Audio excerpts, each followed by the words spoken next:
এক জাররা পরিমাণ গুনাহ নিয়ে যদি কবরে যায়, ওই কবরের দুই পার্শ্বের মাটির চাপ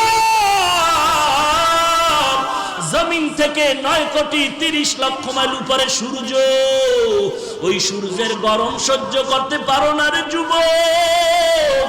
গুনাহগারের মাথার উপরে যেদিন সূর্যটা নেমে আসবে, সূর্যের তাপে গুনাহগারের মাথার মগজগুলো ভাতের মারের মতো ফুটতে থাকবে। ওই সময় সহ্য কেমনে করবি? একটা বেতের বাড়ি দিলে সহ্য করতে পারি না। যদি গুনাহগার হয়ে কবরে যায়, ফেরেশতাদের আঘাত কেমন করে সহ্য করব? চিন্তা ভাবনা করে দেখলাম দুনিয়ার সম্মান টাকা পয়সা কিছুই না। আজকে টুপির কারণে, দাড়ির কারণে না খাইয়ে আমরা কেউ মরি নাই, বরং আল্লাহ রাজকীয় হালে সম্মান দান করেছেন, ঠিক কিনা বলো? হাজী ইমদাদুল্লাহ মুহাজির মক্কি রহমাতুল্লাহ